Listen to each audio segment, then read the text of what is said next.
Cette histoire commence ici, dans les décombres des villes bombardées. Un de ses prisonniers revient dans son village. L'homme croit sentir encore l'odeur des pommiers fleuris au printemps. C'est ici qu'il est né. C'est ici qu'il s'est marié. Le maire portait une écharpe tricolore et il y avait un buste de plâtre de la République. Il regarde avec les yeux du souvenir. Avant et après.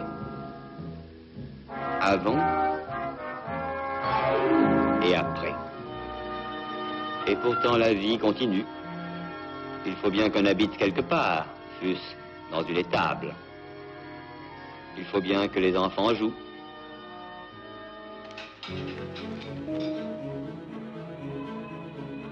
La guerre a laissé partout les mêmes scènes. On manque de lait, de farine. Il n'y a pas d'essence. À Paris, l'électricité fonctionne moins d'1 heure par jour. Il faut d'urgence faire redémarrer le pays. Le général de Gaulle va parler à la France. Et Paris tout entier l'écoute et l'entend, groupé autour des haut-parleurs qui vont porter la voix désormais familière à la ville tout entière, au pays et au monde. Chaque Français comprend que la libération ne nous apporte pas du tout de suite, l'aisance matérielle et que nous devrons faire un grand effort de travail, d'organisation, en même temps que de discipline pour venir à bout de cela. Pour bâtir une France nouvelle, il faut un vaste et généreux effort national. Le chantier pour redresser la France est immense. Les bombardements ont privé de toit 5 millions de Français. Pierre que voici est maçon. Lui et sa femme cherchent en vain à se loger. Se loger est devenu la chose la plus difficile au monde. À plus forte raison à Caen. C'est ici que vivent charpentiers, plombiers, maçons qui reconstruisent les maisons des autres. Mais non, voyons, c'est là qu'on met la porte. De Gaulle et les hommes de la résistance en sont persuadés. C'est l'État qui doit diriger la reconstruction et faire valoir l'intérêt national contre les intérêts particuliers. Les traîtres tombent, parce que c'est la justice. L'État a le droit de demander à tous les citoyens leur obéissance, leur travail, leur vie, et aussi leur fortune. De Gaulle et le gouvernement provisoire nationalisent les banques, le crédit, les mines de charbon. Il crée un grand ministère chargé de la reconstruction et fait appel aux architectes les plus modernes pour imaginer les villes de demain. Auguste Perret, le plus novateur d'entre eux, est envoyé au Havre, entièrement rasé. Il est le premier à avoir utilisé le béton armé, avec lequel il espère rebâtir au plus vite toute la ville et effacer les stigmates de la guerre. Ce que je voudrais, c'est faire des îlots qui nous permettront de construire vite et bon marché, de manière à donner aux habitants autant que possible plus qu'ils n'ont perdu. Ce qu'il nous faut, voyez-vous, c'est du charbon. Ciment, charbon, plâtre, charbon, chaux, charbon, tuile, charbon, fer, charbon. Et nous tâcherons de faire, comme l'a dit le général de Gaulle, du nouveau et du raisonnable. La tâche est immense. Les Français n'ont que leur courage et leurs mains et leurs mots d'ordre. Les Français l'ont trouvé dans ces paroles du général de Gaulle. Il s'agit de vivre au travail.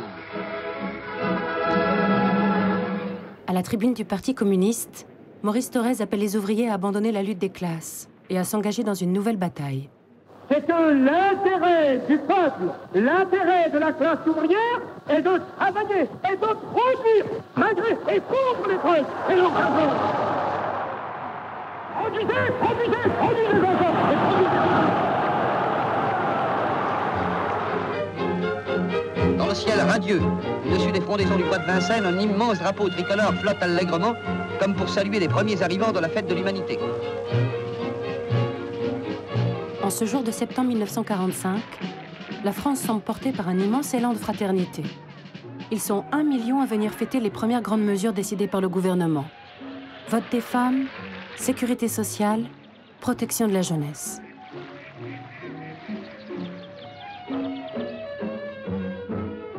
Deux mois plus tard, aux élections législatives, les Français plébiscitent les partis issus de la résistance, Parti communiste en tête, qui qui reconduisent de Gaulle à la tête du nouveau gouvernement.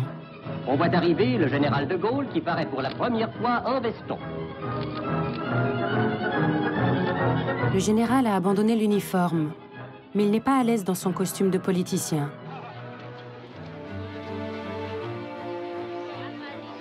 Il doit désormais composer avec cette nouvelle assemblée tout aussi légitime, et surtout avec les communistes, qui ne partagent pas la même vision que lui.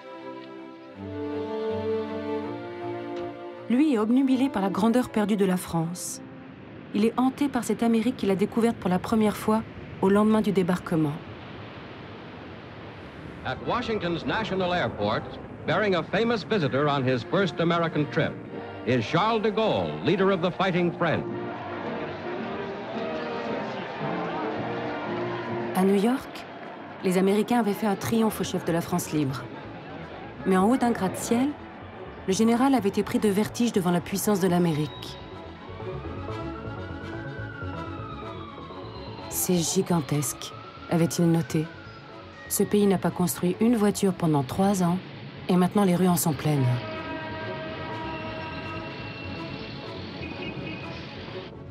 À son retour, alors qu'il survole les colonies françaises, le général est inquiet. Que valent vraiment la France et son empire dans le monde qui se dessine? Il en est sûr, il faut un guide, un homme fort pour que la France regagne son rang. En janvier 1946, incapable de gouverner avec les communistes, De Gaulle joue le tout pour le tout. Il démissionne. De Gaulle espère que les Français le retiendront. Mais personne ne retient le général. Les Français veulent tourner la page de la guerre.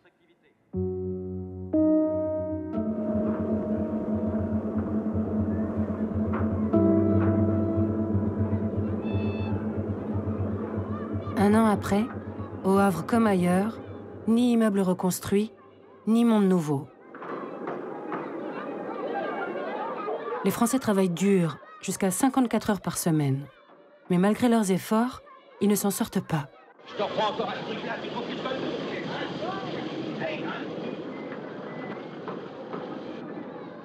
Les salaires sont bloqués. Les Français subissent toujours le rationnement et chaque mois une nouvelle flambée des prix. Face à ces restrictions, les ouvriers se mettent en grève. Le gouvernement envoie l'armée. Les ministres communistes, soupçonnés de soutenir les grévistes, sont renvoyés du gouvernement. La France se retrouve au bord du chaos. De l'autre côté de l'Atlantique, les Américains observent les Français se déchirer. Ils s'inquiètent de l'influence grandissante des communistes. George Marshall, ancien chef d'état-major de l'armée américaine devenu secrétaire d'État, imagine un grand plan de redressement pour l'Europe. Without material and financial aid from abroad, the European nations faced complete collapse. L'aide américaine n'est pas désintéressée. Les États-Unis ont besoin de débouchés pour leur économie dopée par la guerre. Les communistes ne sont pas dupes et font campagne contre cette mainmise des capitaux américains. Les hommes des trusts, inquiets, se tournent vers le repos pour écouler leurs produits et assurer leurs profits. Français, grâce à l'Amérique, vous aurez du beurre. Mais mis à l'écart du gouvernement, ils ne peuvent empêcher le démarrage du plan Marshall, qui soulève tant d'espoir et d'enthousiasme. La France prendra donc l'argent de l'Amérique, ses équipements et ses produits. Pour distribuer cette aide, l'État se dote d'un instrument puissant, le plan. Il réunit des fonctionnaires, des syndicalistes, des patrons. Ensemble, ils décideront des priorités de la reconstruction. À sa tête, un homme que les Américains connaissent bien, Jean Monnet. Cet homme d'affaires a passé une partie de la guerre à Washington à préparer la reconstruction. La France est maintenant à la croisée des chemins. Si elle s'engage délibérément dans la voie de la modernisation, elle peut augmenter très rapidement sa capacité de production et sa productivité. Au Havre, un cargo américain chargé de matériel agricole et de 209 tracteurs a été accueilli par le ministre de l'Agriculture. La première bataille des hommes du plan est de mettre fin aux pénuries. Chaque paysan est incité à troquer ses chevaux de trait pour un de ces tracteurs débarqués d'Amérique. Un tracteur neuf C'est comme un ami qui entre dans la maison. Eh bien, en 1948, j'ai acheté un tracteur. C'était une expérience à tenter. Au fond, c'était une nouveauté. Il y avait un peu de scepticisme, un peu d'envie. C'est encore du matériel américain, ça. Les gens croyaient qu'on allait les avaler parce qu'on avait un tracteur. Ils se doutaient pas qu'eux aussi en achèteraient un.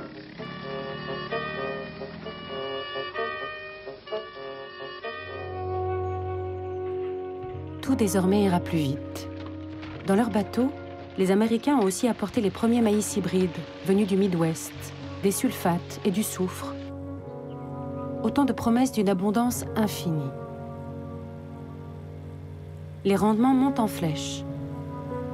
En 1949, les derniers tickets de rationnement disparaissent de la vie des Français. Une révolution immense et invisible s'est mise en marche.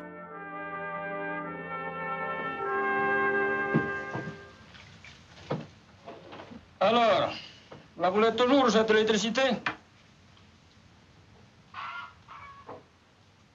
Eh bien, prenons-la et on verra bien.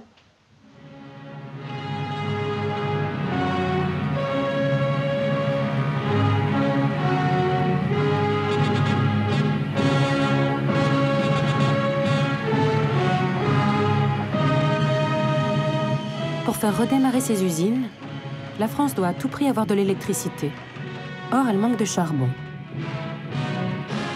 La toute jeune électricité de France part à l'assaut des montagnes et dresse partout de gigantesques barrages. Des milliers d'ouvriers sont appelés sur ces chantiers titanesques. Aucun sacrifice n'est épargné aux Français pour redresser le pays. Pas même celui de voir leur vieux village noyé.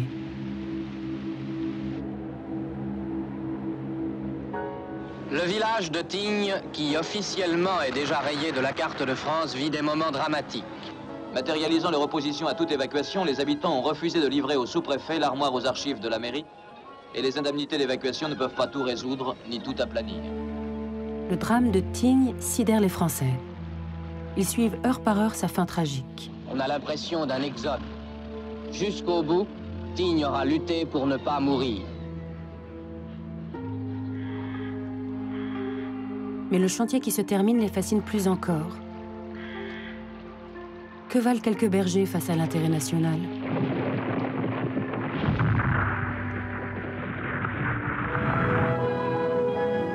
Reposant sur une base de 43 mètres, le barrage se termine par une route large de 12 mètres. Le barrage de Tignes est le plus grand d'Europe. Il va donner un quart de son électricité à la France. Il est le symbole du redressement national. Monsieur Auriol, premier président de la 4e République, inaugure les installations. Votre jeunesse, frémissante et prête à apporter son ardeur et sa foi à la construction de la France rénovée.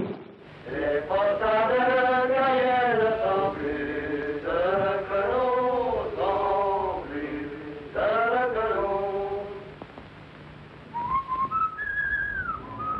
Avec ses premières centrales et les crédits du plan Marshall, l'industrie française peut redémarrer. L'ami américain veille. Il s'inquiète du retard des entreprises françaises. Pour produire davantage et mieux, il faut les convertir aux méthodes américaines de productivité. And if France needs steel to rebuild her tired economy, French and American technicians are combining to install a giant continuous hot strip mill. American machinery, French ideas and work. La productivité, c'est le nouveau credo de la reconstruction. Des centaines d'ouvriers et de patrons sont envoyés aux États-Unis. Ils en rapportent des techniques nouvelles, mais surtout des rêves d'opulence, dont la voiture est le symbole le plus éclatant. Aux avant-postes de cette industrie rénovée, les ouvriers de la régie Renault en produisent par milliers dans leur usine de Flins, flambant neuve. Synonyme de puissance et de liberté, bientôt tout le monde possédera sa voiture dans la France reconstruite. This is Caen. It's a symbol of the new partnership that is healing wounded France.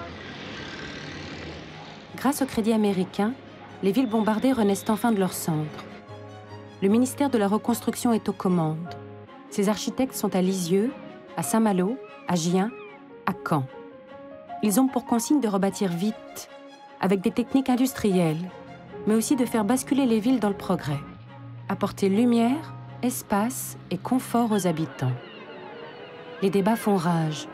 Faut-il reconstruire en donnant un aspect ancien aux villes, comme ici à Saint-Malo, ou en profiter pour révolutionner l'architecture, comme au Havre? Le Havre est ressuscité. Les derniers baraquements disparaissent devant les immeubles d'allure moderne. Et, dominé par les nouveaux gratte-ciel qu'édifia l'architecte Auguste Perret, son nouvel aspect ne manque pas de grandeur.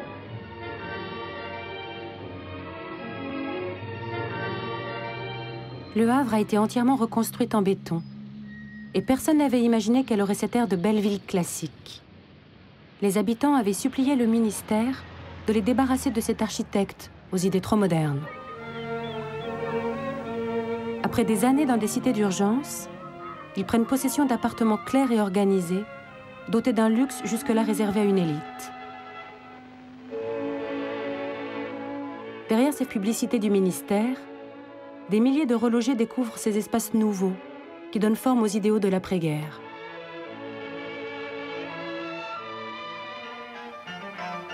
À Marseille, l'architecte Le Corbusier va encore plus loin. Il a obtenu du ministre de construire un immeuble d'un type nouveau. Dans sa cité radieuse, c'est son nom, Le Corbusier met toute une ville à la verticale. Tout y est nouveau. Les duplex et leurs cuisines ouvertes, les rues intérieures avec leur commerce. Et tout en haut, une école sur le toit. C'est si fou que la cité est rebaptisée la Maison du Fada. Mais les charmants enfants de la cité radieuse sont pourtant loin de refléter la vie de la grande majorité des petits Français, qui sont depuis la fin de la guerre de plus en plus nombreux.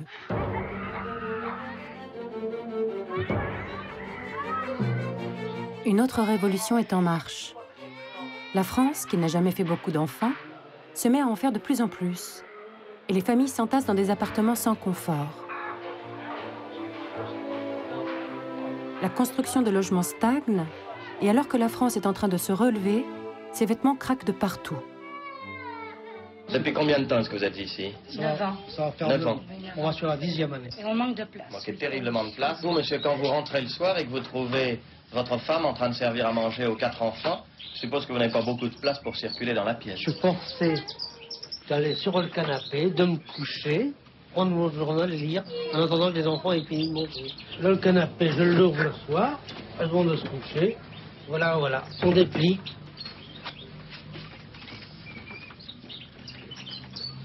Mais quand ce lit est complètement déplié comme il l'est maintenant, il bouge complètement l'entrée de la pièce. Complètement. Je mets les 2 grands en haut et les 2 petits en bas, tête bêche. Mais comment est-ce que vous ferez quand ils seront plus grands? Bah, voilà, c'est le problème. Cet hiver-là, un jeune abbé, ancien résistant, tire la sonnette d'alarme. Pour les chiens qui crèvent dehors, il y a une fourrière. Est-ce que pour nos frères et nos sœurs, il n'y aura rien? S'ils étaient morts, on appellerait la morgue. Mais pour les vivants, il n'y a pas de place.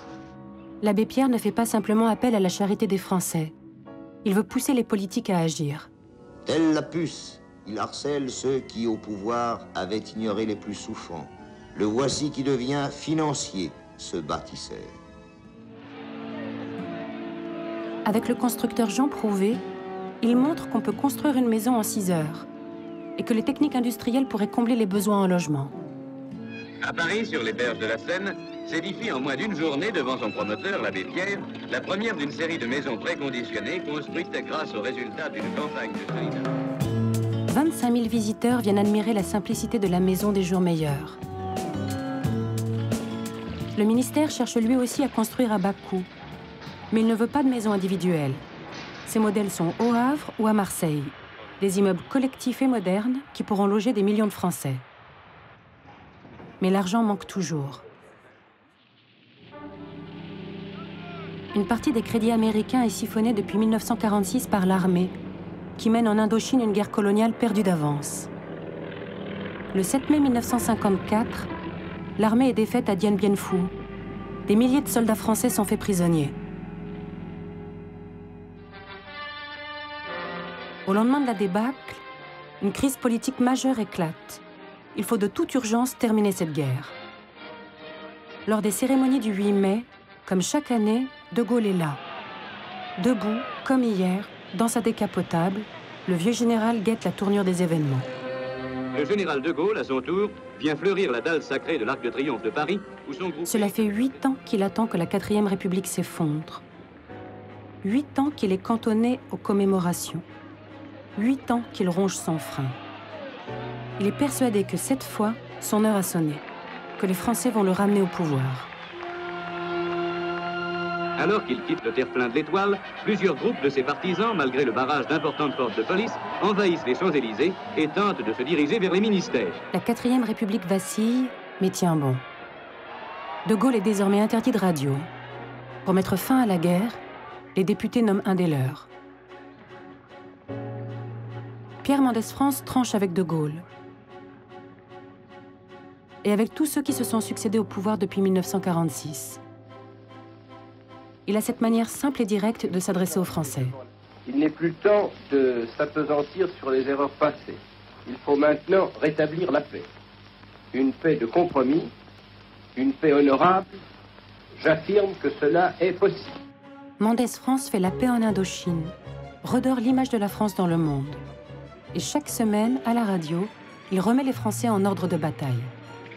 La France a de grandes ressources intérieures. Le mal, c'est le retard de son organisation économique. Produire plus et produire mieux et produire à meilleur compte, c'est la clé de nos difficultés. En cette année 1954, la France paraît soudain plus moderne.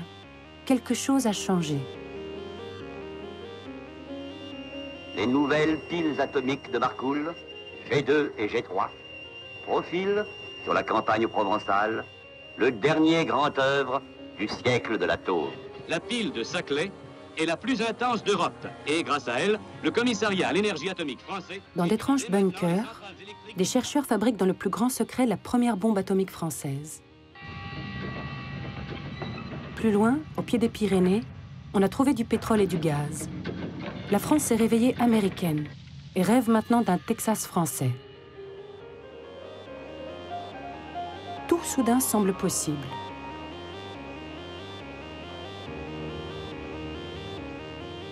Sur une colline à l'ouest de Paris, les industriels dressent une autre cathédrale, un centre d'exposition futuriste qui sera le signal de cette industrie lancée à plein régime.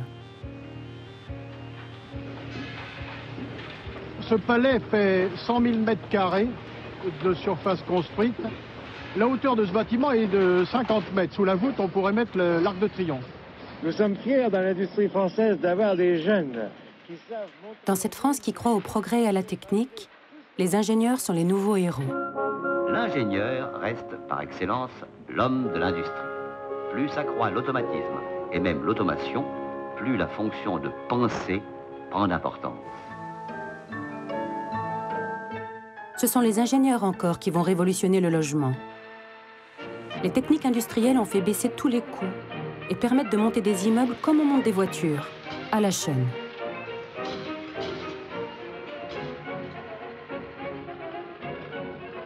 De vastes éléments sont construits dans des ateliers et assemblés sur place en quelques heures. La préfabrication fait gagner beaucoup d'heures sur le chantier.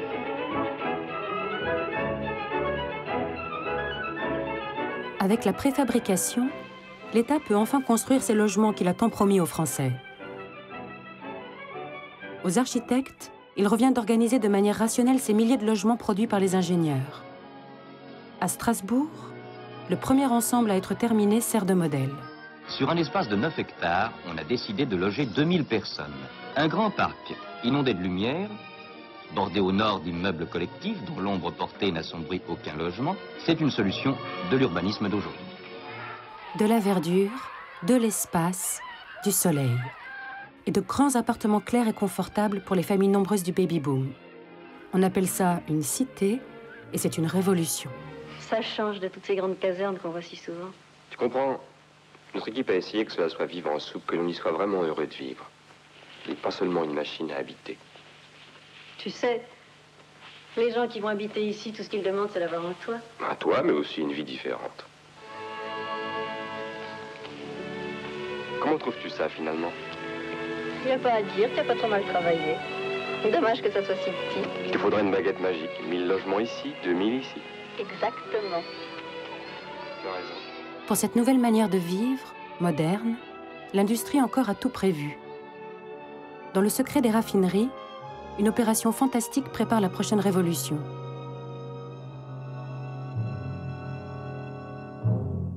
Et pétrole et charbon s'en allaient en fumée quand le chimiste vint, qui eut l'heureuse idée de rendre ces nuées solides et d'en faire d'innombrables objets au but utilitaire.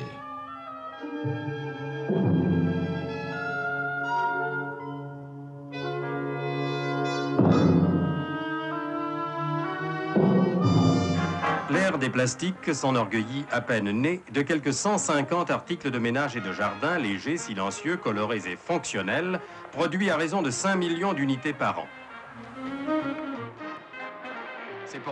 Au Salon des Arts Ménagers, les Français peuvent mesurer le chemin parcouru et contempler une certaine idée du bonheur. Ces esclaves modernes, obéissant au doigt et à l'œil, qui fournissent... La moitié d'entre eux n'a pas encore l'eau courante, mais demain, ils en sont sûrs, ils posséderont tous ces beaux objets. En cette fin des années 50, alors qu'ils rêvent à la nouvelle Citroën, bombée et lisse, la France produit ses premiers avions à réaction, ses premiers hélicoptères. Et dans le ciel algérien, la fusée Véronique s'élance.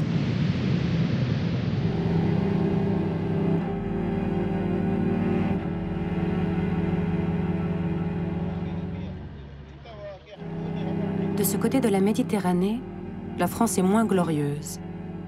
Et c'est ici que la 4e République va s'effondrer. Ici, en Algérie, où la France se sent chez elle, où elle vient de découvrir des gisements de pétrole, où 1 million de pieds noirs vivent. Ici, où la France construit aussi des grands ensembles. Tout près d'Alger, le ministre résident, M. Robert Lacoste, s'est fait montrer les travaux de la cité géante qui portera le nom de Climat de France. Cette cité, qui s'étend sur 30 hectares, pourra abriter 30 000 habitants. Un geste qui fixe un point du problème algérien. Le problème algérien. Un peuple qui réclame son indépendance et qui ne trouve en guise de réponse qu'une répression sanglante. Comme en Indochine, les gouvernements laissent l'armée aux commandes et ferment les yeux sur les moyens qu'elle utilise.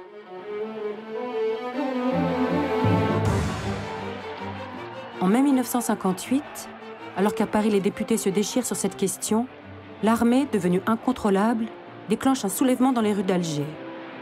Dans la foule, un nom est scandé, De Gaulle. C'est le moment que le général attendait. La manœuvre, bien sûr, est délicate. Il ne décourage pas les militaires d'Alger, mais il veut l'assentiment de ses députés qui le voient comme un danger contre la République. La République, il fut un temps où elle était reniée, trahie, par les partis eux-mêmes. Et moi, j'ai redressé ses armes, ses lois, son nom.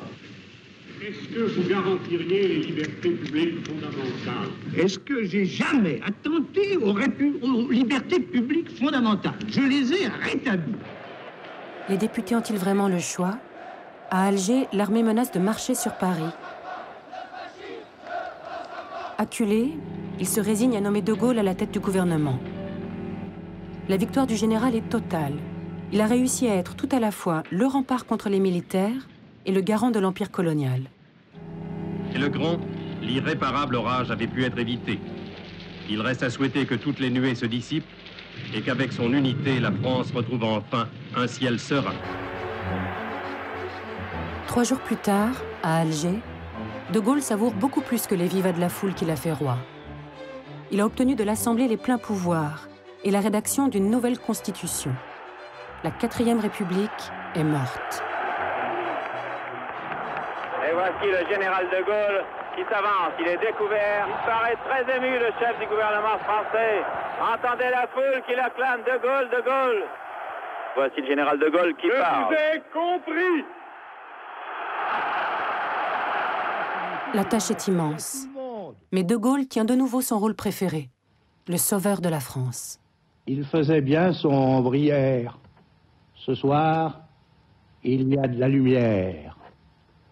Française, Français, aidez-moi.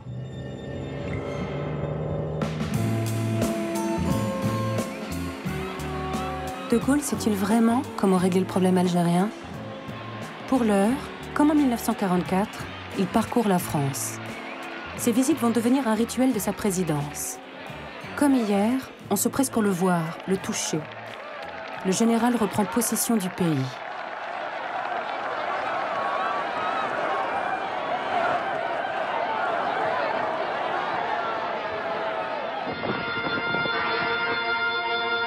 Au centre atomique de Marcoule, le président de Gaulle a pu constater le chemin parcouru depuis qu'en 1945, il signa l'acte de naissance de l'industrie nucléaire en France. Aujourd'hui, le centre fonctionne et produit. Dans cette tournée, il se garde bien de saluer le travail de ses prédécesseurs. Il feint même de s'étonner de la rapidité de la reconstruction. À Lac, comme à Marcoule, ou sous la voûte du CNIT, tout juste terminée, le général se fabrique une image de président moderne et touche sans scrupule tous les dividendes des efforts de la 4e République. Sa plus belle prise, c'est Orly.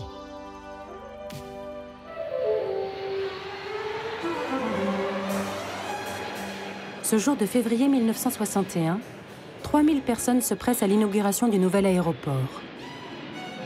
C'est le plus grand d'Europe et un spectacle époustouflant, un déluge de luxe et de modernité. La cérémonie d'aujourd'hui consacre l'aérogare d'Orly comme l'une des plus frappantes réalisations françaises. Et devant cette grande réussite, nous exprimons la satisfaction nationale. Sans nous tenir pour comblés, sans nous livrer à l'outrecuidance, nous prenons acte de notre valeur telle qu'elle est aujourd'hui démontrée. Avec ses portes automatiques, ses premiers escalators, ses boutiques chics et surtout ses premiers avions de ligne, les Caravelles, Orly est la vitrine du futur.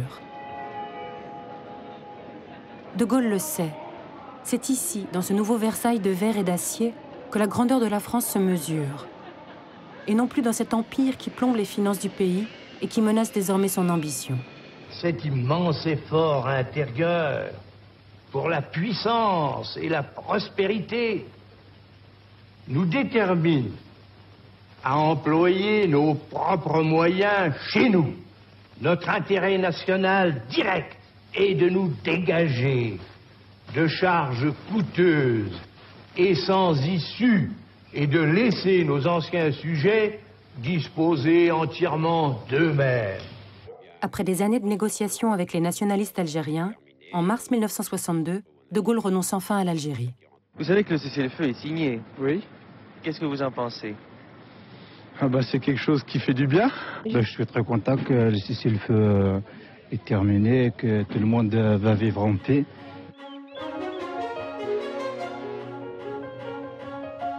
Un instant, tout le monde retient son souffle. Bientôt, 1 million de rapatriés vont débarquer en métropole. À quoi va ressembler la France de De Gaulle, maintenant que la question de l'Empire est réglée?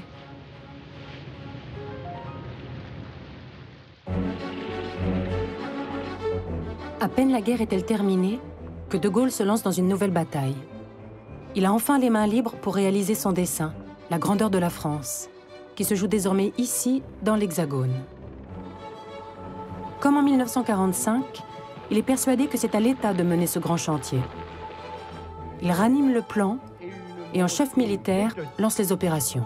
Il nous faut un plan et qui soit effectivement observé. Mais par-dessus tout, cela implique que l'État tienne les rênes.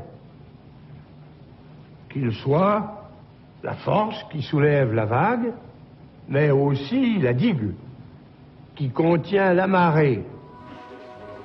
Autour de lui, un nouveau Premier ministre et une armée de hauts fonctionnaires qui, freinés sous la 4e République, voilà le moyen d'accélérer la transformation de la France. Dans leur jargon, un nouveau slogan, l'aménagement du territoire. Aménager le territoire, c'est mieux répartir sur notre sol les hommes et les activités économiques. Il ne suffit pas de construire, il faut construire pour les hommes pour qu'ils soient heureux. Est-ce que vous savez ce qu'est l'aménagement du territoire? L'aménagement du territoire ici? Oui. Ma foi, je trouve qu'il n'y a rien d'extraordinaire pour l'instant. La décentralisation. C'est assez compliqué pour moi. Je voudrais que la ville de Brest ait au moins davantage d'écoles. L'aménagement du territoire, c'est au point de vue autoroute, logement, non? L'aménagement du territoire, ce sont des routes, des écoles, des emplois, et c'est surtout la projection de toutes ces choses sur une carte économique et démographique de la France qui est toujours en mouvement dans le sens de l'expansion.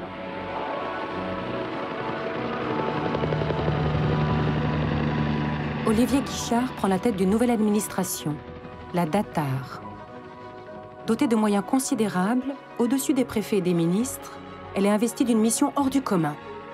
Inventer le futur. La Commission nationale de l'aménagement du territoire a maintenant fixé les ordres de grandeur de notre avenir. L'unité de conception, d'action et d'impulsion. Elle réunit tous les ministères intéressés, mais elle n'est qu'une personne. Maintenant, aux Français, non pas comme l'abandon d'un passé, mais comme la construction d'un avenir. Ces lieutenants quadrillent la France. Sur leur feuille de route, un premier chantier. En finir avec Paris et ce qu'on appelle le désert français. Il faut absolument chercher à décentraliser, à empêcher les concentrations industrielles, et il faut décentraliser dans tous les domaines. Et les téléspectateurs ne voudront pas d'avouer qu'à l'ère atomique, c'est une folie que de laisser notre capitale s'enfler démesurément. Paris est devenu une sorte d'immense chantier. Pétrole? Non. Poursuite des travaux du métro express. La décentralisation commence ici, dans les sous-sols parisiens, où les travaux d'un gigantesque métro, appelé RER, prennent des airs d'épopée. Nous avons juste derrière nous le corridor de correspondance qui donnera accès au quai avec 2 escaliers ordinaires et 3 escaliers mécaniques. En passant, je peux vous dire que nous avons commandé d'un seul coup 200 escaliers mécaniques, ce qui, en France, est tout à fait exceptionnel. C'est la grande obsession des années 60. Il faut que ça circule en dessous comme en surface. La civilisation de la voiture s'annonce et Paris lui fait une place de choix. Bientôt, il y aura le boulevard périphérique, cette autoroute à 4 voies qui en fera le tour, et des échangeurs géants aux portes de la capitale. Le chantier n'est pas terminé, mais De Gaulle est déjà là, sous l'échangeur de la porte de la Chapelle. Il vient admirer en personne cette méga structure de béton à l'allure américaine.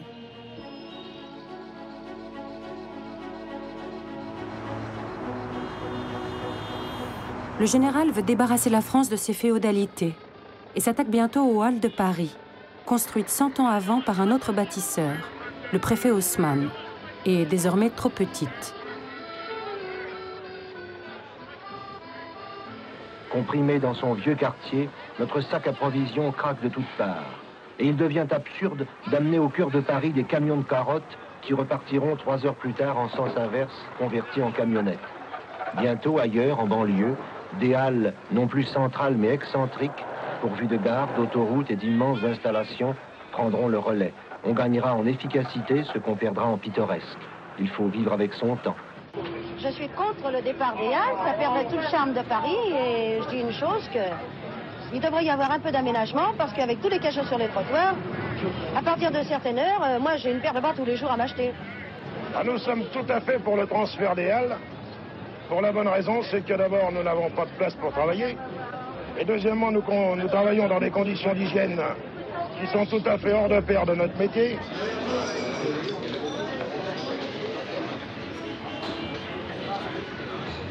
C'est un ancien compagnon de la Libération, Libert Bou, qui a soufflé l'idée à De Gaulle.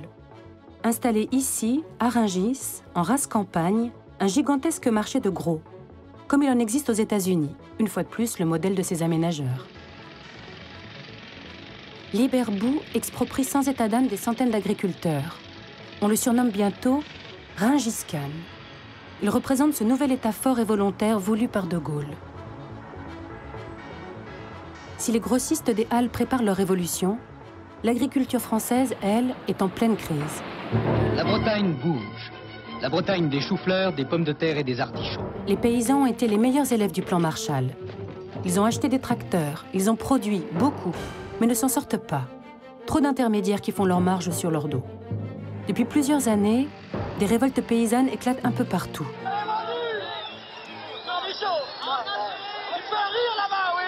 Sous-équipé industriellement, sous-équipé dans ses moyens de communication, brimé dans son agriculture, la Bretagne est un pays qui meurt. Chaque année, sa population s'amenuise. Chaque année, l'immigration s'accélère. Pour trouver du travail, pour vivre, ces gens doivent partir. Tout le monde va partir? Oh, tout le monde va partir, oui. Vous avez un fils qui est resté? Ah bah il est resté, oui. Bah, pas très enchanté pour le moment. Vous regrettez de ne pas avoir de vacances? Bah, naturellement. Vous regrettez le manque de loisirs? Il n'y a aucun loisir chez nous, hein. C'est pas connu ça. La campagne, c'est l'esclave. La ferme n'est pas assez importante pour nous deux. Alors, automatiquement, c'est mon frère qui doit rester. Parce que c'est pas moi. Cette jeune génération veut moderniser l'agriculture et trouve l'oreille attentive de Gaulle. Il change de ministre et charge Edgar Pisani de faire entrer l'agriculture française dans une ère productiviste. Avis à la population, par décision du conseil municipal, chaque famille de chaume est invitée à participer aux travaux de remembrement du village. Pour qu'ils soient encore plus productifs, l'État impose à tous les paysans de regrouper leurs parcelles. Il faut augmenter la taille des exploitations, remembrer la campagne tout entière. Dans chaque village, un grand marchandage commence. À chaque stade, à chaque opération, eh bien, chacun peut faire valoir ses droits, peut faire valoir ses requêtes, d'abord auprès de la commission communale, s'il n'a pas satisfaction, auprès de la commission départementale, puis ensuite auprès des juridictions administratives. Je pense que ceci ne suppose pas de difficulté, que c'est à peu près clair. Est-ce que tout le monde a compris à peu près ça? Un bois qui en enclave. Les points d'eau dans les terrains. Il peut pleurer. Il peut pleurer. Il peut pleurer. L'État mouille la chemise, explique, finance la plus grande partie des travaux. Il rachète aussi des terres, rénove des fermes, crée de nouvelles exploitations. Une intense campagne de propagande accompagne ce bouleversement, le plus important de l'histoire paysanne.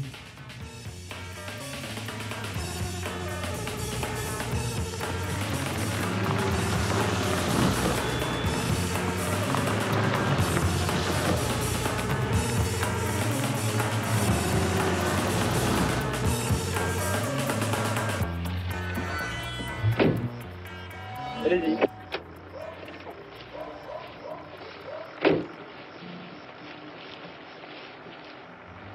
Bonjour, Madame le maire. Bonjour, Monsieur Romeillet. Bonjour, Madame Bonjour, le maire. Monsieur Bayon. Alors, ces travaux, ça marche? Ça marche très bien. Les parcelles sont beaucoup plus grandes qu'auparavant. Les friches, 25 hectares de friches, ont été défrichées par les bulldozers et très bien fait. Monsieur le maire, vous êtes l'homme du remembrement. Avant ce remembrement, votre commune était divisée en combien de parcelles environ? 27 000 environ. Et maintenant? Un peu plus de 3 000, 3 200. Le membre de la commission du pays, du coin, s'était servi et moi m'avait desservi. Au lieu de me remembrer, il m'avait démembré. Eh bien, on est perdant. Pour l'instant, on est perdant, mais je crois que par la suite, on sera gagnant. Les Français reconnaissent-ils tout à fait cette campagne bien rangée?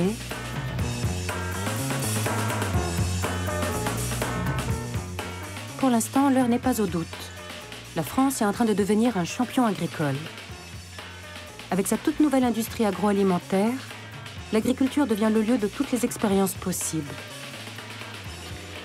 Une gousse de haricot, ça pèse 5 grammes. Un concombre, ça pèse 300 grammes. Et il faut presque le même temps pour cueillir l'un ou l'autre. Si bien que tout progrès génétique qui permettra de faciliter la cueillette serait le bienvenu. Et un exemple, c'est la grappe. On a obtenu ce caractère dans un croisement. C'est une transgression. Et on peut obtenir d'ailleurs encore mieux, je pense. Le vivant, comme n'importe quel autre produit, est rationalisé et rentabilisé. On a mis longtemps à découvrir que si la poule ne pondait qu'un œuf par jour, c'est parce que la Terre ne fait qu'un tour en 24 heures. Si l'on place la poule dans des climats artificiels, c'est-à-dire 2 jours raccourcis, on peut effectivement déclencher chez cette poule la poule d'un œuf supplémentaire dans cette période de 24 heures.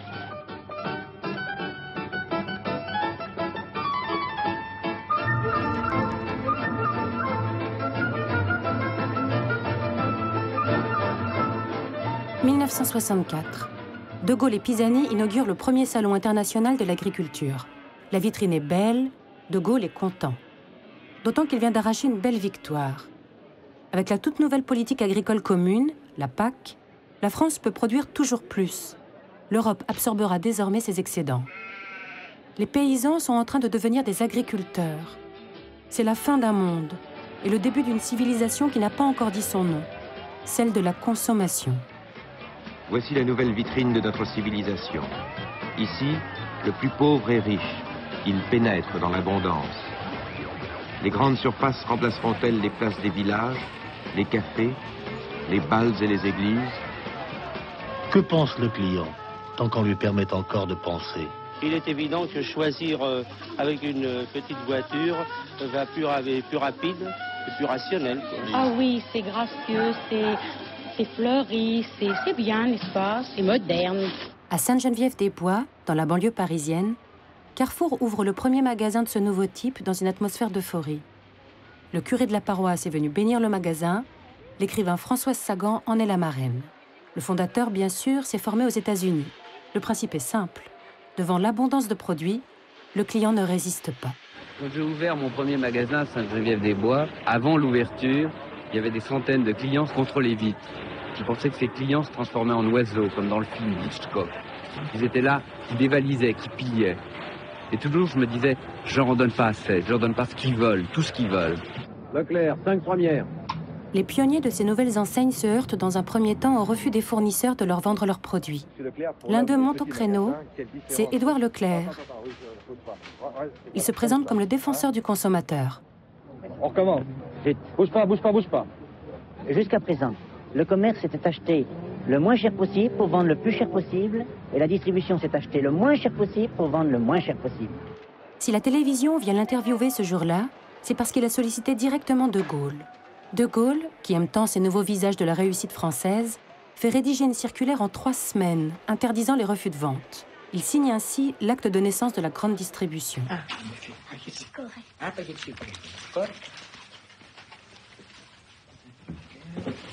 De toute pièce, je l'ai monté de toute pièce.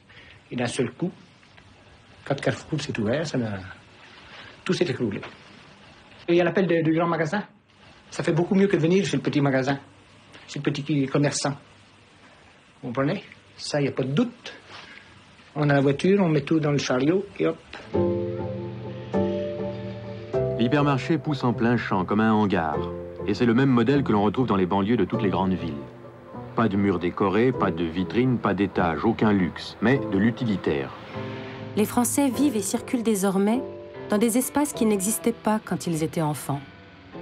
Un monde qui leur paraît, en ce début des années 60, neuf, fluide et commode.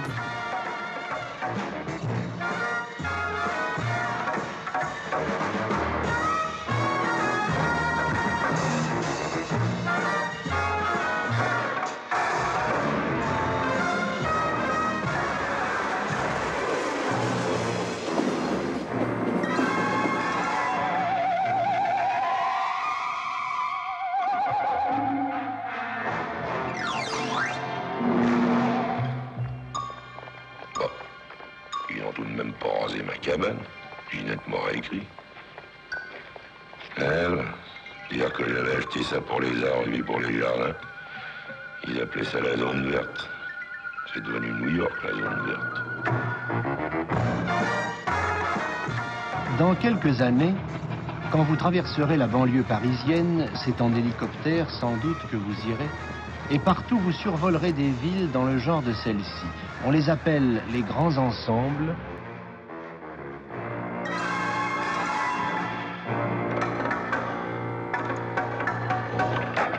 Monsieur la rue Théophile-Gautier, s'il vous plaît. Où ça? Ben, ici, à Sarcelles. Théophile-Gautier? Oui. Ça n'existe pas. Ah si, j'y habite, moi. Ben alors, si vous y habitez, vous devez savoir où c'est. Ben oui.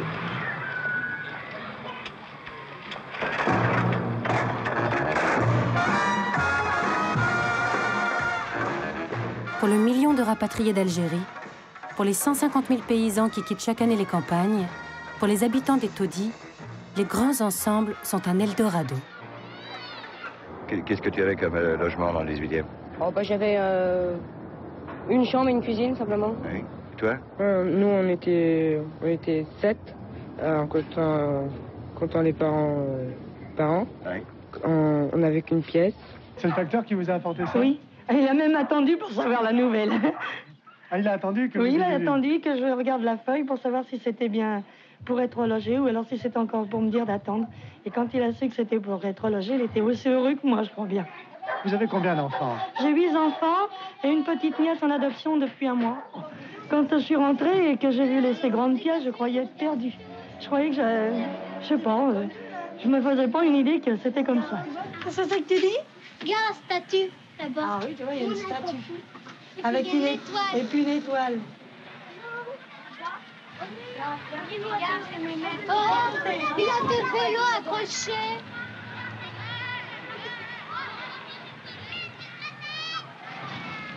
Madame, pour vous, vivre dans une ville aussi moderne que celle-ci représente-t-il des inconvénients ou des avantages? Des avantages? Par exemple? Je ne sais pas, moi. Il y a beaucoup plus de distractions, c'est beaucoup plus gai, il y a du monde. Moi, je préfère une vie moderne, c'est-à-dire une ville neuve. Entre les Français et De Gaulle, l'idylle semble parfaite. C'est en tout cas ce qu'à la télévision, il ne cesse de leur dire. Qu'est-ce qu'il faut regarder? Car l'homme du 18 juin, l'invité de la BBC, a maintenant sa radio et un bel outil tout neuf, l'ORTF.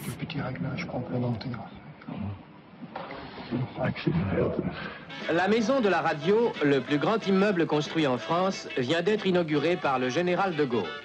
Sur le plan du prestige, c'est une réussite. Sur le plan de la technique, une révolution. L'idée que nous nous faisons de la France et l'idée que s'en font les autres, devait dire le général de Gaulle, dépendent maintenant de ce qui est à partir d'ici donné à voir, à entendre et à comprendre.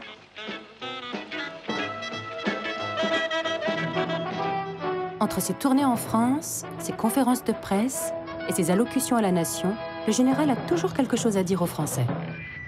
Actuellement, il est vrai, notre pays est en plein essor.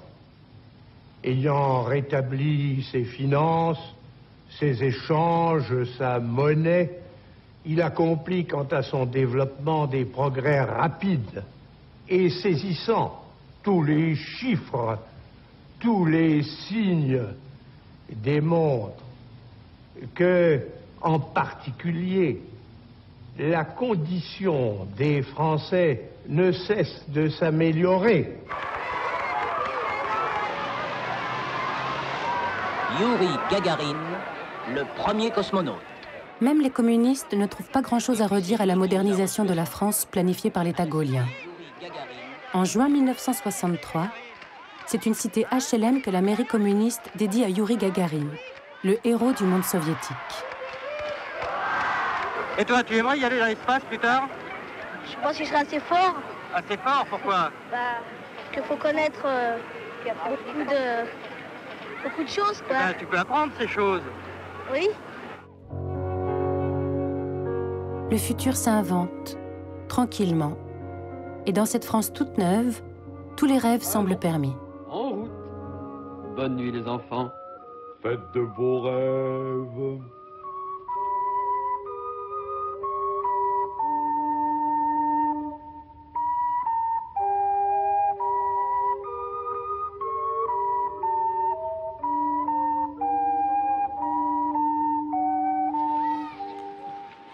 Une autre révolution est en marche. Jusqu'en 1963, les enfants français étaient encore divisés en 2 écoles. Les plus riches allaient au lycée, pendant que la plupart des enfants des classes populaires arrêtaient leurs études à 14 ans, après le certif. École de Blaye, Jeanne d'Arc. Barbou Joël. Barbou Joël.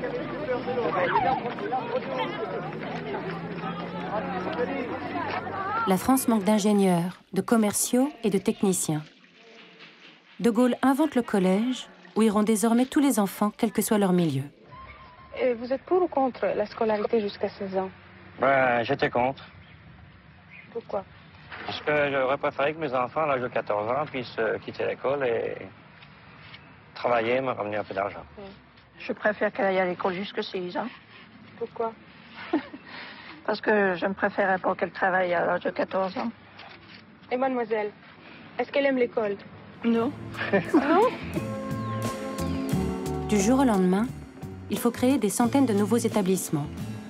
Le ministère construit à tour de bras, jusqu'à un collège par jour. Ce magnifique groupe scolaire a été construit en un temps record, puisque 5 mois à peine se sont écoulés depuis la pose de la première pierre.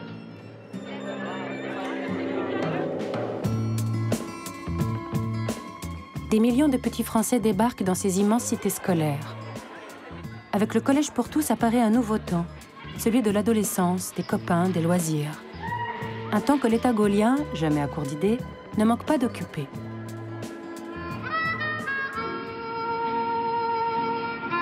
L'oisiveté est mauvaise conseillère. C'est pourquoi il faut applaudir à des initiatives telles que celle qui a abouti à la création à Vincennes de la Maison des Jeunes et de la Culture. Ouverte aux jeunes de tous les horizons, qu'ils sortent du collège ou de l'atelier, elle leur offre à travers les divers clubs de multiples moyens de meubler leurs loisirs. Et garçons et filles y prouvent qu'il n'est nullement nécessaire de rouler à 200 à l'heure pour satisfaire à sa petite fureur de vivre. Monsieur Mathieu, vous êtes responsable du club des jeunes. Pouvez-vous me dire si un club de jeunes a plus d'utilité dans une cité nouvelle que dans une ville conventionnelle? Oui, effectivement, je pense qu'un club de jeunes est plus nécessaire ici, étant donné que les gens sont en général des gens déracinés et donc ils n'ont plus les structures qu'ils avaient dans une cité ancienne, dans une ville traditionnelle. Quand vous êtes arrivé à Sarcelles, la première semaine où vous avez vécu ici, quelle impression vous avez ressentie? La première semaine, le Sahara. Ah oui, le Sahara, il y avait plein de boue, de la neige partout, des bâtiments à moitié construits, rien, ni cinéma. Il y avait juste une union commerciale qui d'ailleurs était à cet emplacement. C'est tout, pas de copains, rien. Alors je descendais tous les jours à Paris. J'avais le seul moyen pour retrouver mes anciens copains. Alors qu'est-ce que vous alliez faire à Paris? Revoir mes copains, comme je vous le disais, à Trinité. C'est tout ce que je faisais. Alors dites-moi franchement, est-ce que ça vous semble important qu'il y ait cette maison des jeunes? Très important. S'il n'y avait pas la maison des jeunes entre nous, qu'est-ce que vous feriez? Les 3 quarts, on se retrouve en prison, je crois, en ce moment. Il faut reconnaître, quoi. Le président de la République a visité avec M. Malraux la maison de la culture de Bourges, la plus importante de France. André Malraux veut que n'importe quel enfant de 16 ans, si pauvre soit-il, ait accès au patrimoine national. Le général et son ministre de la Culture savent ce qui est bien pour la jeunesse. Et leur ambition s'étend toujours un peu plus loin dans la vie des Français. Tant mieux si la jeunesse est là, et nous faisons appel à la jeunesse pour qu'elle soit là, car elle peut servir l'esprit mieux que tous les autres. Mais en définitive, il s'agit tout de même de savoir si c'est la jeunesse qui sert l'esprit ou si c'est l'esprit qui sert la jeunesse. Mais vous aimeriez aller dans un centre comme ça, dans un club, dans une maison de jeunes? Ouais, mais qu'on soit pas mal vu parce qu'on est mal habillé. Ouais, qu'on puisse y aller comme on veut, quoi. Que ce soit pas une obligation de rentrer en costard.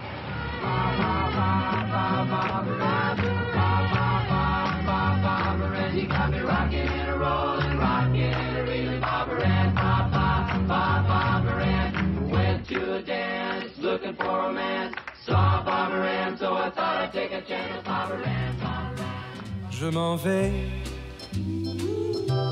dimanche à Orly, sur l'aéroport. En ce milieu des années 60, Orly est une des sorties préférées des Français. Ils ne sont pas encore très nombreux à prendre l'avion, mais ils ont de plus en plus de congés. Renault vient d'accorder une 4e semaine de vacances à ses ouvriers, et bientôt toute la France va suivre.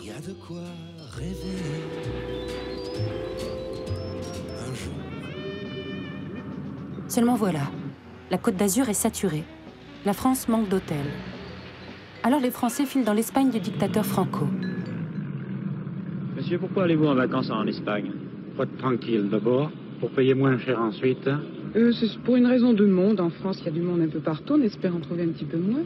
Ces images de la côte espagnole ne plaisent pas à De Gaulle.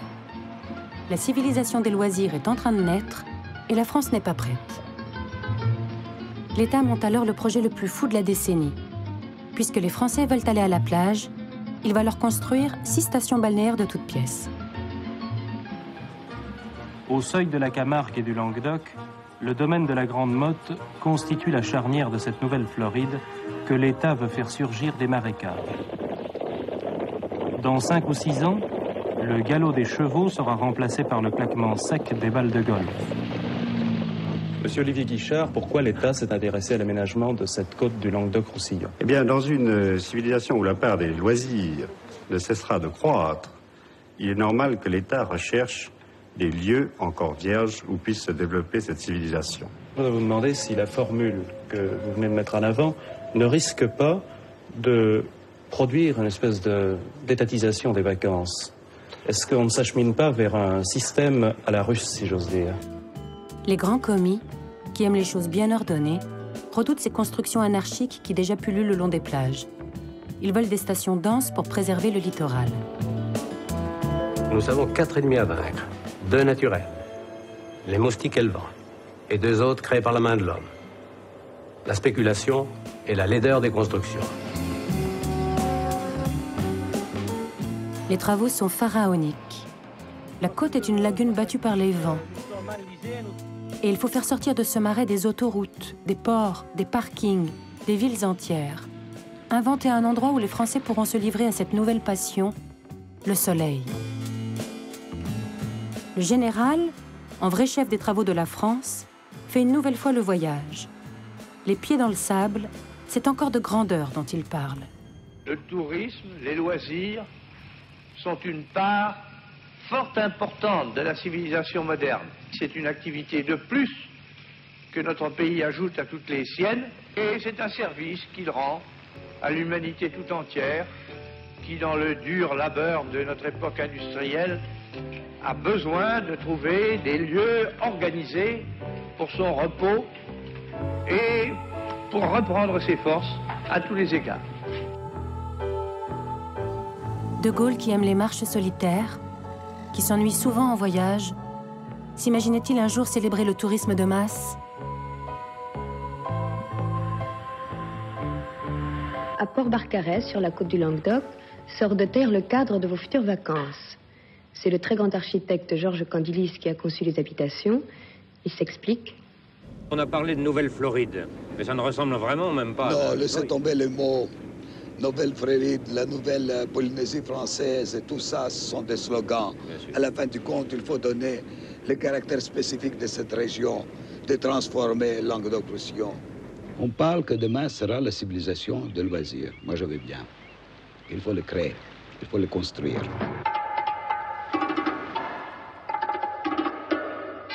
C'est la première fois que les architectes inventent une architecture pour les vacances. Quand les premières pyramides sortent de la Grande Motte, tout le monde se demande si vraiment on pourra un jour passer des vacances ici, dans ce décor dantesque. Ah, l'architecture, ça plaît pas, c'est moderne, quoi. Il faut s'habituer à tout. Mais il est évident qu'on se retrouve devant de grands immeubles collectifs et que ça risque de ne pas plaire à certains. Ça me plaît vraiment, oui. Il y a des principes de construction qu'on trouve pas partout. Shadok, mes frères, disait le moulin, ne vous fatiguez plus à pomper. Aujourd'hui commence pour vous la civilisation des loisirs. Un ministre des loisirs est nommé. Des cours de formation loisique accélérés sont organisés. La journée de loisirs commençait dès 8 h du matin. Ainsi, les Shadok, petit à petit, perdirent l'habitude de pomper. Les Shadok commençaient à se civiliser.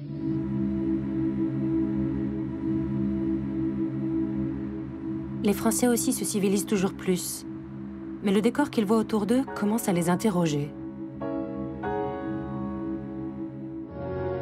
Depuis la guerre, la France a construit 6 millions de logements, soit la moitié de ceux qui existaient avant et qu'il avait fallu des siècles pour édifier.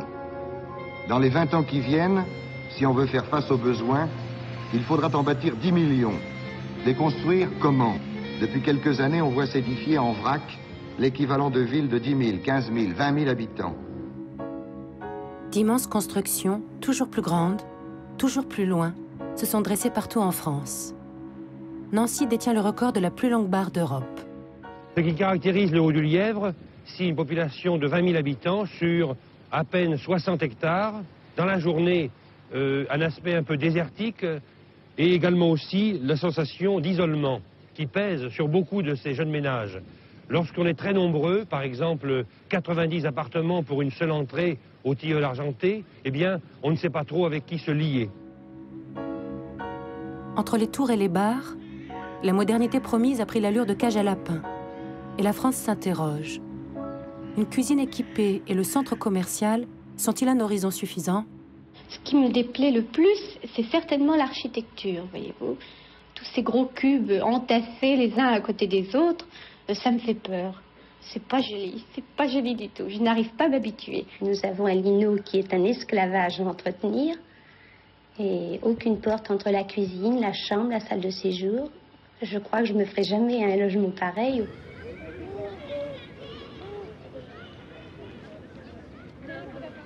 Dans ce monde où 2 femmes sur 3 ne travaillent pas et restent aux commandes d'un univers exclusivement domestique, le futur ne ressemble pas tout à fait au rêve d'hier.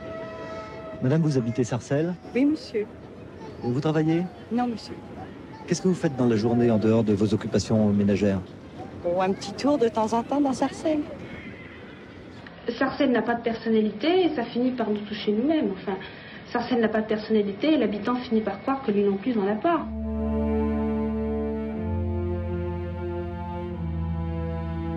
Une pluie de reproches s'abat sur ces constructions qui faisaient hier la fierté du ministère. Les journalistes, les cinéastes, les écrivains scrutent les grands ensembles qui souffriraient d'un mal spécifique, la sarcellite.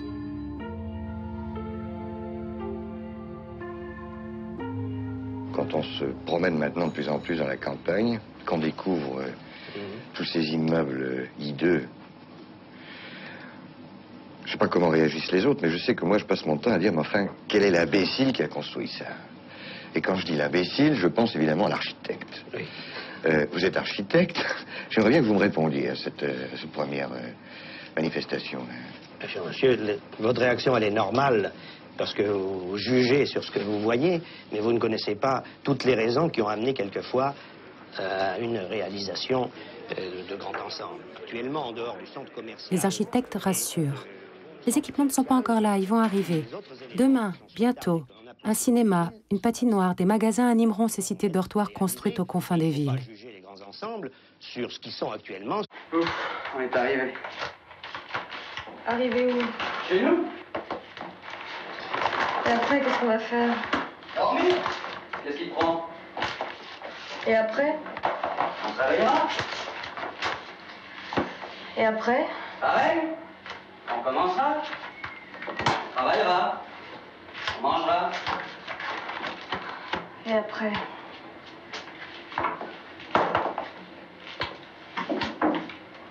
Je sais pas.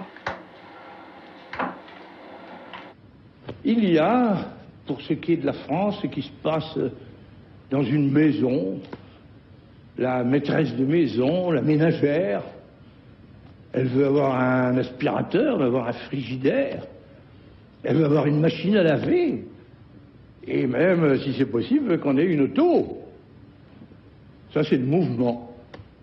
Et en même temps, elle veut pas que son mari s'en aille bambocher de toutes parts, que les garçons mettent les pieds sur la table, et que les filles ne rentrent pas la nuit. Ça, c'est l'ordre. Et la ménagère veut le progrès, mais elle ne veut pas la pagaille. Eh bien, c'est vrai aussi pour la France. Il faut le progrès, il ne faut pas la pagaille.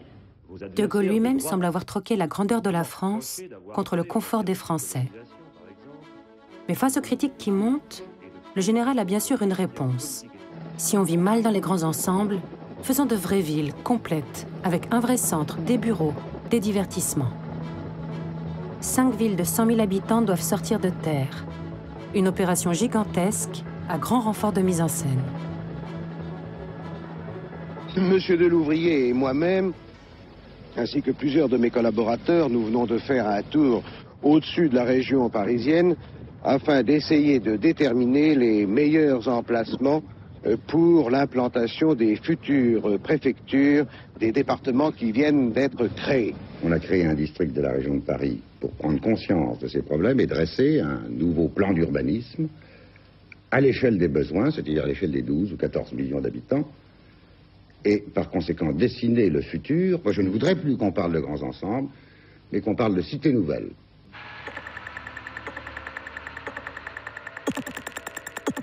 La machine à bâtir se remet en marche. Comme hier dans les grands ensembles, de nouveaux pionniers s'installent au bout des futures lignes de transport, dans ces villes inventées de toutes pièces. On On est dans le chantier, là, on vient visiter.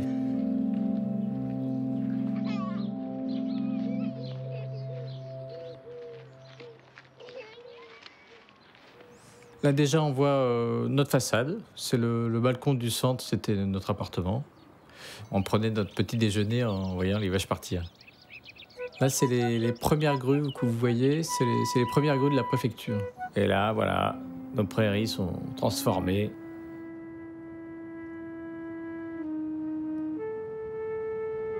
En cette fin des années 60, l'État aménageur s'occupe de tout pour les Français. Il les loge, les nourrit, il instruit leurs enfants, il les distrait. Puis, il invente les vacances à la neige. Monsieur Olivier Guichard, délégué général à l'aménagement du territoire, a rendu visite ces jours derniers aux stations de sport d'hiver de l'Ubaye et du Haut-Verdon. Monsieur Guichard a tenu à se rendre compte de l'état des chantiers en cours. Depuis la construction des grands barrages, il ne se passe pas grand-chose dans les montagnes françaises. L'élevage n'y est pas rentable, elle se vide inexorablement. L'État, qui a horreur du vide, lance un nouveau plan, le plan Neige, qui prévoit la construction de stations ultra-fonctionnelles en haute altitude. Une des premières se construit à Tignes, au-dessus du village englouti. Super-Tignes, en 1952, c'était une promesse. Aujourd'hui, c'est une réalité. Les Tignards ont constitué leur unité au sein d'une nouvelle communauté. À Tignes, la nouvelle station efface les traumas d'hier. Bien sûr, les belles images des premiers skieurs ne montrent pas les divisions que la ruée vers l'or blanc a suscitées. Certains montagnards rechignent à laisser bétonner la montagne. L'État les exproprie sans ménagement. La France vient de trouver un nouveau débouché, il faut le rentabiliser. Dans le fond, une station de sport d'hiver, c'est une usine. Il faut parler de façon très directe. Et vouloir à l'intérieur d'une civilisation des loisirs où tout le monde s'en rend compte et où les pouvoirs publics le disent tous les jours, on doit industrialiser, on doit rentabiliser, on doit moderniser. Les vacances ski au pied, clé en main, séduisent immédiatement les Français. Le Premier ministre Georges Pompidou se détend. L'année 1967 s'achève et celle qui commence devrait voir la France au sommet de sa gloire.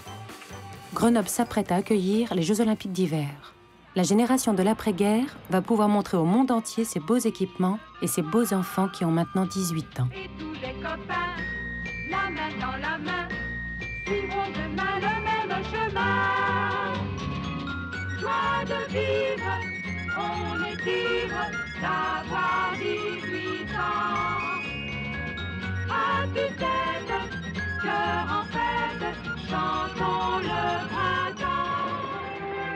Je proclame l'ouverture des 10e Jeux Olympiques d'hiver de Grenoble.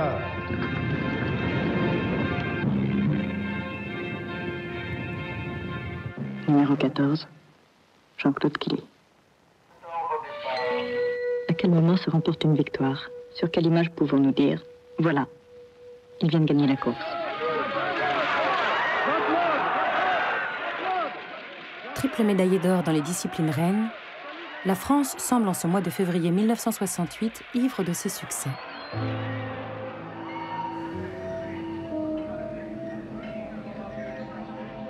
Sur les chantiers, dans les usines, le pays affiche un tout autre visage.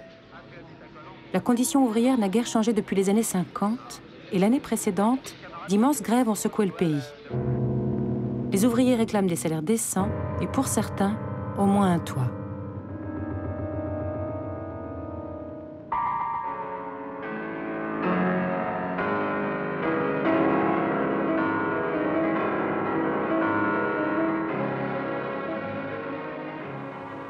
Nous sommes des bâtisseurs. Mais si nous bâtissons, c'est nous aussi pour être logés. Et nous en avons ce droit. Qu'ils soient des travailleurs immigrés, ils sont venus ici, ils ne sont pas venus volontairement. On les a fait venir. Donc, leurs droits, on doit les respecter. Nous sommes logés 8 dans la chambre. Et dans les lits superposés. On ne peut pas dormir. Alors pour un gars comme moi qui travaille, qui aime bien travailler, j'aime bien me reposer pour avoir la force à répondre mon travail tous les jours. Je tiens ici, il y en a 3 frères qui travaillent au bâtiment. Et 8 dans le baraque de bois, comme les cochons.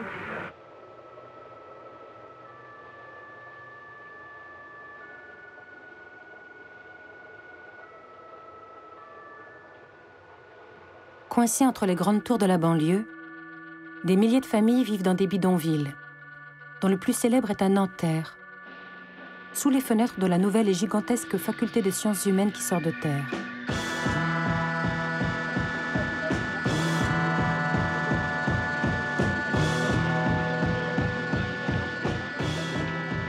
La vue, elle donne sur quoi? Le bidonville. Vous avez un très grand bidonville du côté de du carrefour qui va vers Paris, où vivent 10 000 personnes, pour la plupart nord-africains.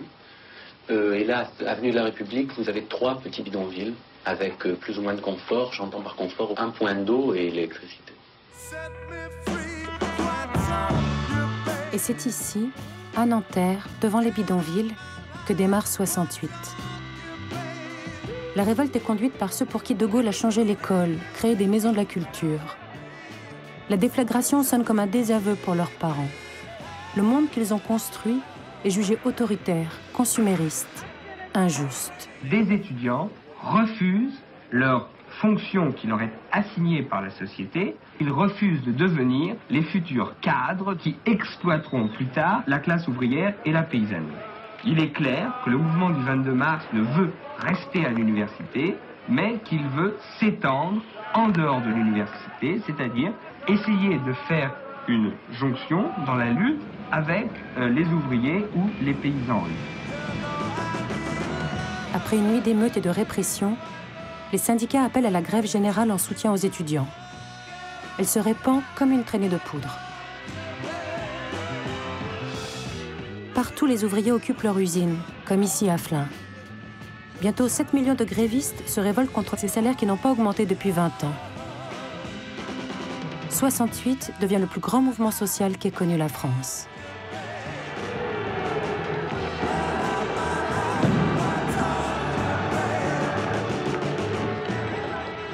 Sous la pression, le gouvernement négocie une augmentation historique des salaires, de nouveaux droits. Mais les événements de mai révèlent une société inégalitaire, loin des rêves de la libération. Entre les enfants du baby-boom et le pouvoir gaulliste, le fossé semble total. Moins d'un an après, le général de Gaulle, qui s'était imaginé en chef d'une armée dédiée à la grandeur de la France, démissionne. Il sort de la vie des Français sur la pointe des pieds et le 9 novembre 1970 disparaît.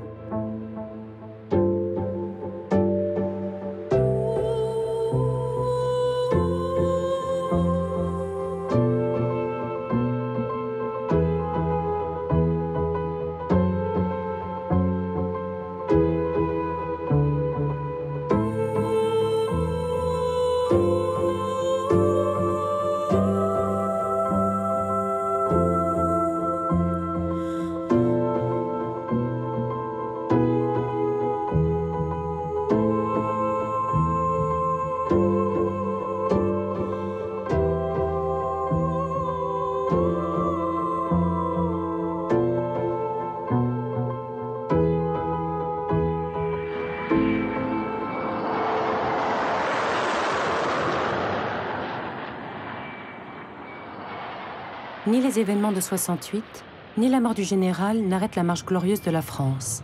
Avec le Concorde, elle entre dans les années 70 triomphalement. Il est magnifique, il est très beau. Pierre, oui, c'est compréhensible si ça pouvait faire travailler. Et puis que si l'aviation ne se débauche pas, ça serait la plus belle des choses. Je croyais pas qu'il allait venir. À son bord, le nouveau président de la République, Georges Pompidou, peut se réjouir. Le dauphin du général a été élu par une large majorité de Français. Dans un an, Pompidou fêtera 10 années à la tête de la France, comme Premier ministre, puis comme président. 10 années d'une croissance échevelée.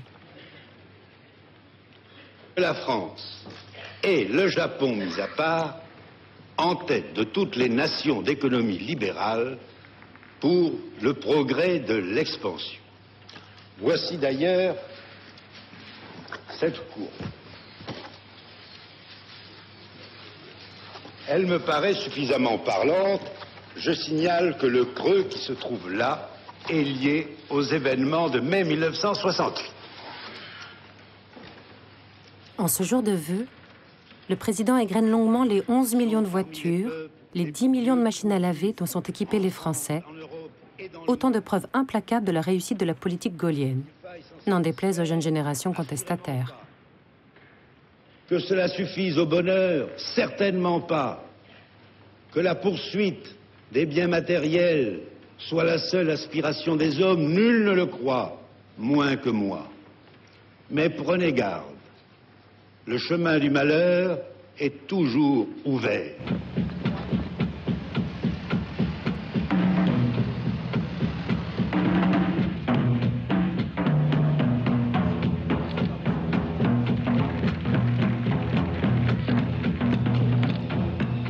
Comme hier, De Gaulle inaugurait les grandes réalisations de la 4e République, Pompidou assure la livraison du grand projet des années 60, les villes nouvelles. En novembre 1971, à bord de cet hélicoptère devenu le symbole de l'État aménageur, il inaugure les unes après les autres les 5 nouvelles préfectures, qui portent les numéros des départements laissés 10 ans avant en Algérie.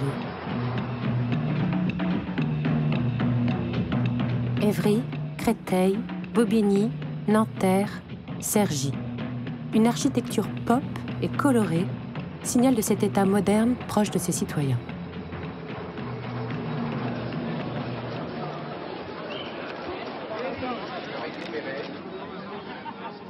Point d'orgue de cette journée gaulienne, Pompidou s'engouffre dans les sous-sols du RER. Ce RER qui roule à 100 km/h et aux allures de space opéra.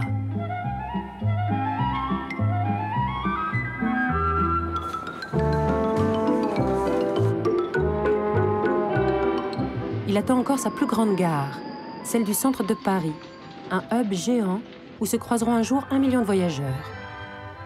Et pour lequel, pour l'instant, aux Halles, les bulldozers font place nette.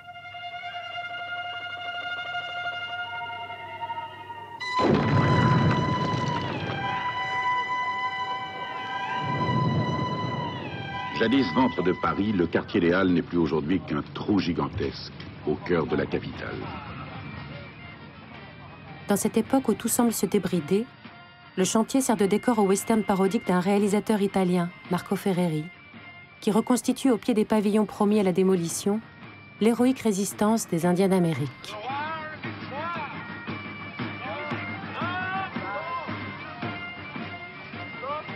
C'est la bataille de Little Big Horn, sous l'œil impassible de l'église Saint-Eustache, qui en a tant vu que plus rien maintenant ne peut l'étonner. Une critique à peine déguisée du sort fait aux retraités, aux ouvriers, aux travailleurs immigrés, priés de quitter la capitale pour laisser la place aux grandes opérations de rénovation urbaine. Avec un plan qu'il sera très difficile de retourner si jamais la caméra tombe en panne.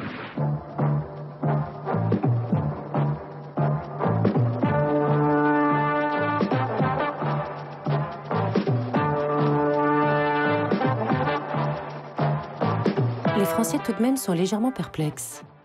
À la télévision en couleur, une nouvelle émission demande des comptes aux décideurs. Trop de laideur, trop de béton, leur paysage change trop vite. Au premier salon de l'environnement, le président Pompidou se veut rassurant. Il vient de créer un grand ministère dédié à cette question. Cette bataille en faveur du beau, pour la protection de la nature, pour l'amélioration de nos logements, de nos usines, de nos écoles, estimez-vous que cette bataille soit bien engagée? En somme, que c'est bien parti.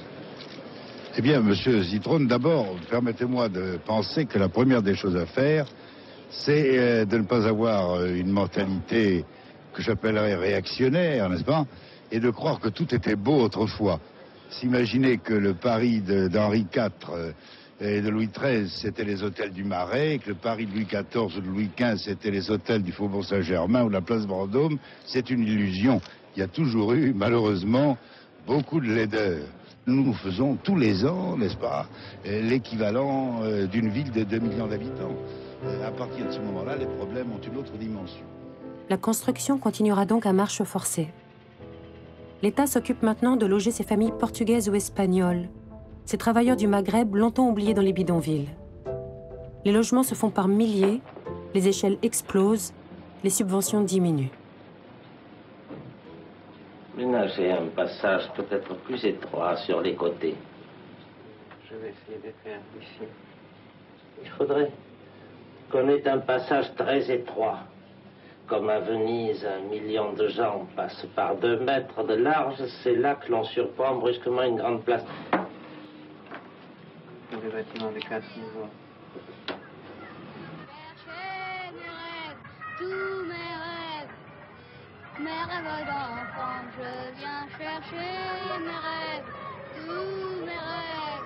Émile Ayo, qui a tant construit depuis 15 ans, croit-il vraiment que sa cité labyrinthique et son plan tout en courbe pourront suffire à faire de la Grande Borne un endroit vivable? Ici, les industriels et le constructeur Bouygues ont travaillé vite, sans contrôle. Les malfaçons apparaissent à peine les appartements livrés. Les équipements sportifs, les écoles ne sont pas financés. La gare promise n'arrivera jamais.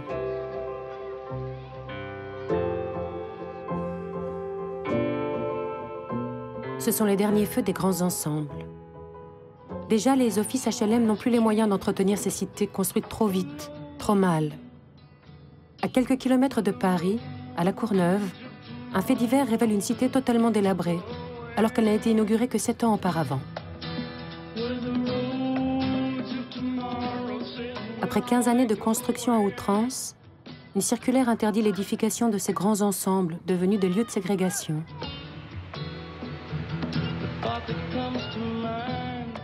Au même moment, une série de scandales immobiliers éclate. Des soupçons de spéculation mettent directement en cause le nouveau ministre de l'Équipement et du Logement, Albin Chalandon, accusé d'avoir favorisé des promoteurs privés.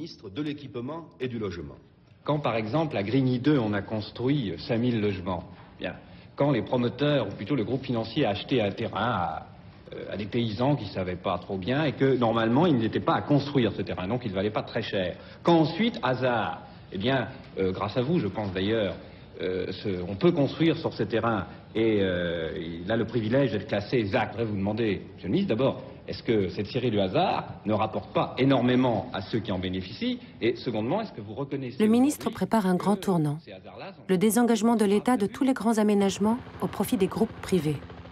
Premier à en bénéficier, le BTP, à qui est confiée la construction de nouvelles autoroutes. En 1973, le dernier tronçon du périphérique est inauguré, une belle autoroute sur laquelle les voitures peuvent désormais faire le tour de la ville sans rencontrer un seul feu rouge.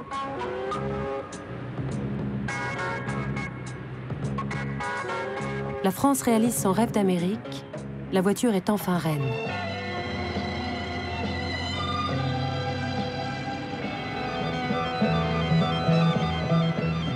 Ici, trop de voitures. Mais l'auto, c'est l'annexe de la maison, le prolongement du corps. Il la faut devant la porte.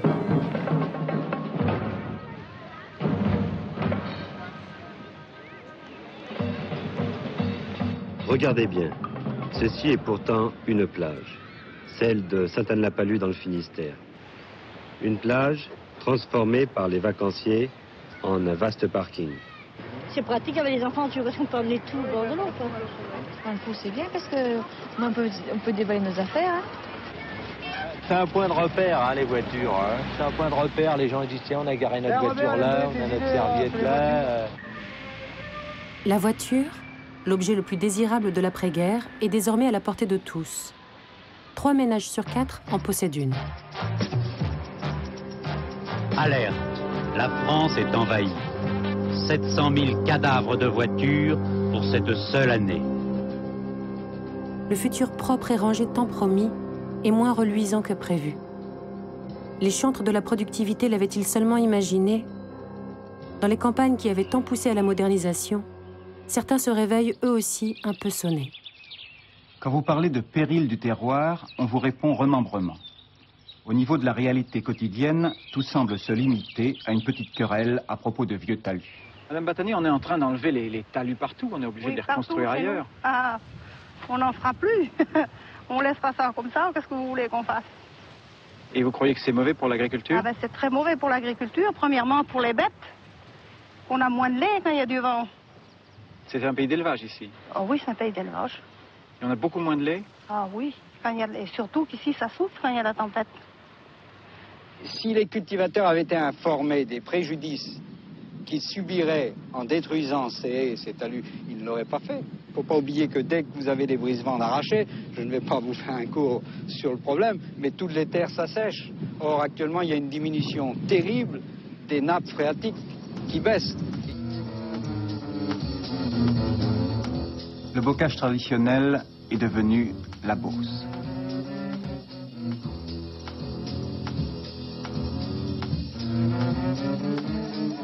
Ailleurs, dans l'Aveyron, d'autres paysans se rebellent contre l'État vertical et autoritaire. Sur le Larzac, une nouvelle expropriation met le feu aux poudres. L'armée française veut réquisitionner des fermes, des terres, pour agrandir son terrain d'entraînement militaire.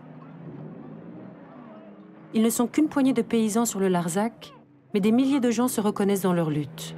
Au départ, on se battait uniquement pour garder notre terrain, c'est-à-dire comme tout paysan qui menaçait l'expropriation. Et maintenant, on se bat plutôt pour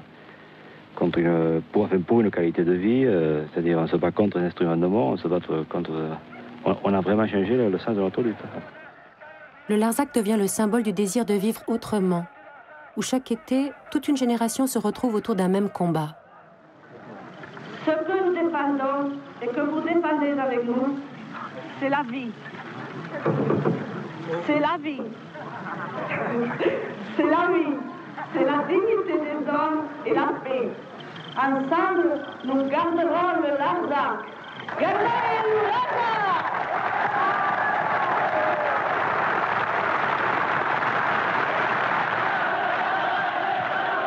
Alors que faire? Continuons de croire que notre couleur de peau est la plus belle, notre civilisation la meilleure, notre religion la seule vraie. Et à la fin, crevons. Crevons d'être trop riches, d'être trop gras, d'être trop cons. Agriculture intensive, pesticides, pollution de rivières, marée noire et ces premiers déchets nucléaires dont on ne sait pas quoi faire. Bientôt, il y en aura beaucoup plus. La crise pétrolière va décider la France à construire des dizaines de nouveaux réacteurs pour pouvoir continuer de produire et de consommer.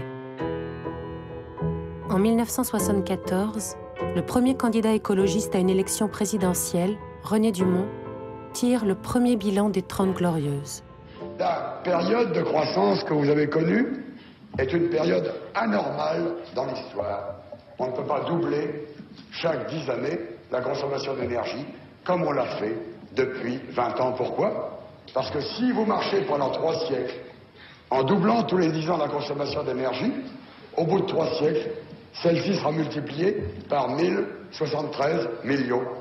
Est-ce que vous pensez qu'en 2274, on pourra consommer 1,73 milliard de fois plus d'énergie qu'aujourd'hui? Alors qui sont les fous